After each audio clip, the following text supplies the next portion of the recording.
میں اگر وزیر اعظم بن گیا نا, چانس نہیں ہے بننے کا, نہ ارادہ ہے, ایک بات تو کی جا سکتی ہے نا, تو میں ان عاملوں کو سب سے پہلے پابندی لگاؤں گا. جیسے کہ سعودی عرب میں اور دبئی میں پابندی ہے. سعودی عرب میں کوئی عامل دکان کھول کے تو دکھائے نا ٹیلی فون پہ وہ لوگوں کو بتا سکتا ہے جن چڑیل بھوت بگانے کے طریقے, اور نہ ویسے دکان کھول سکتا ہے. ہاں, پاکستانیوں نے جا کے اب سعودی عرب والوں کو بھی الو بنانا الحمدللہ شروع کر دیا ہے, اور وہاں بھی جن چڑیل بھوتوں کا بزنس میں ان لوگوں کو لگا دیا ہے. تو خدا کا واسطہ اپنے آپ کو بچاؤ. میں بار بار کہتا ہوں, عامل چاہے دیوبندی ہو, بریلوی ہو, اہل حدیث ہو, سارے ایک ہی جیسے ہیں. یہ کل یوٹیوب پہ کسی کا کلپ میرے سامنے آیا, وہ بول رہا تھا کہ میاں بیوی میں جھگڑا اگر جادو کی وجہ سے ہو رہا ہے تو اس کی 10 علامتیں ہیں.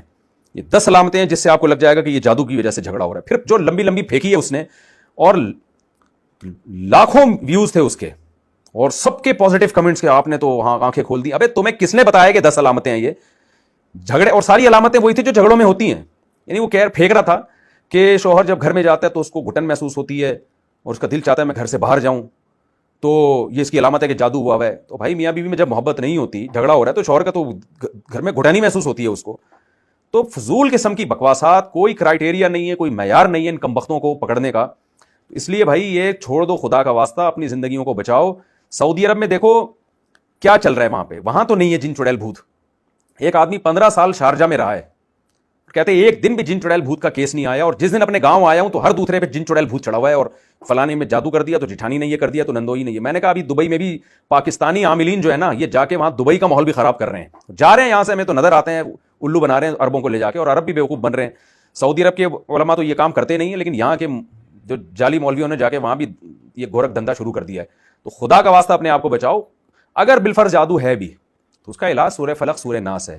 سورہ فلق سورہ ناس پڑھ کے دم کرو اپنے اوپر, اور عورت کو چاہیے وہ بھی اپنے اوپر دم کرے. قرآن میں اللہ نے سورہ فلق سورہ ناس ان کمبختوں سے جان چھڑانے کے لیے تو نازل کی ہے کہ ان فضول لوگوں کے پاس آپ کو جانا نہ پڑے. اور آیت الکرسی ہے. حضرت ابو ہریرہ رات کو جن آیا کرتا تھا حضرت ابو ہریرہ کے پاس, تو نبی نے تو نہیں کہا کہ جاؤ کسی عامل کے پاس, بلکہ نبی نے کیا کہ آیت الکرسی پڑھو. تو وہ جو ہے وہ جن نے خود بتایا کہ آیت الکرسی پڑھنے سے جو ہے میں دور ہو جاؤں گا. تو اس لیے اپنے آپ کو بچائیں. تو یہ جو آپ نے بتایا کہ میری بہن کو طلاق ہونے والی ہے, اس کے اسباب پہ غور کریں, خاندان بیٹھیں, اور پھر بھی اگر ہوتی ہے تو تقدیر کا حصہ سمجھ کے صبر کریں. سارے گھر آباد نہیں ہوتے, کچھ گھر آباد ہوتے ہیں, کچھ ٹوٹ جاتے ہیں. تو جب اللہ نہ کرے, میں تو دعا کروں گا اللہ آپ کی بہن کے گھر کو بسائے.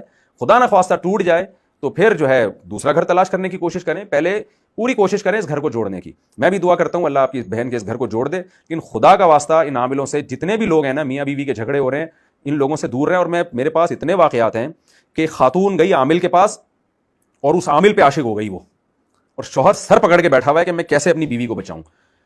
تو لوگ کہتے ہیں کہ نہیں جو وہ فلاں بزرگ عامل ہیں وہ تو ایسے نہیں ہیں. تو نہیں ہوں گے ایسے, وہ بہت اچھے ہوں گے, لیکن عملیات کی دنیا میں کوئی بھی اچھا نہیں ہے. یا تو فاسق و فاجر ہے, یا یہ کہ خود بیچارہ الو بن چکا ہے, عملیات کر کر کے اس کی اپنی کھوپڑی گھوم گئی ہے, جس کی وجہ سے اس کو جن چڑیل بھوت نظر آ رہے ہیں. ہوتے نہیں ہے لیکن اس کو نظر آنا شروع ہو جاتے ہیں. ہوتا ہے بعض دفعہ نہیں ہے, لیکن عملیات کر کر کے اوپر کی سیٹنگ آؤٹ ہو جاتی ہے اس کی. تو اس سے زیادہ میں کسی کو کیا سمجھا سکتا ہوں. اپنی زندگیوں کو برباد مت کریں, ان لوگوں کے پیچھے مت جائیں. چاہے بنوری ٹاؤن کا عامل ہو, چاہے دارالعلوم کرنگی کا ہو, چاہے جامعۃ الرشید کا عامل ہو, چاہے ریون سے فارغ ہو, چاہے اہل حدیث ہو, چاہے بریلوی ہو, چاہے بزرگ کا خلیفہ ہو, یہ سارے ایک ہی جیسے. ان کے پاس آپ کی بیماریوں کا علاج خدا کی قسم نہیں ہے. نہ جنات کا علاج ہے, نہ چڑیلوں کا علاج ہے ان کے پاس. اگر علاج ہے تو وہی ہے جو آپ بھی کر سکتے ہیں بیٹھے بیٹھے. مسجد کے امام کے پاس جائیں, بس جو نیک آدمی ہوتا ہے اس کے دم کا اثر زیادہ ہوتا ہے, تو جائیں امام سے بولیں کہ آیت الکرسی پڑھ کے دم کر دو, بس جن بھاگ جائے ٹھیک ہے, نہیں بھاگے تو صبر کریں. میں آپ کو یقین سے کہہ رہا ہوں اگر آپ ان عاملوں کے پاس گئے نا اور جن بھاگ گیا, وہ زیادہ بڑی آزمائش ہے, کیونکہ وہ بھاگا ہے دوبارہ آنے کے لیے. وہ اس سے بڑا کوئی چڑیل اور بھوت آئے گی. جیسے یہ جو ہے نا چکی میں اگر اتنا سا پلو آپ کا پھنس جائے نا تو پورا بندہ گیا کام سے.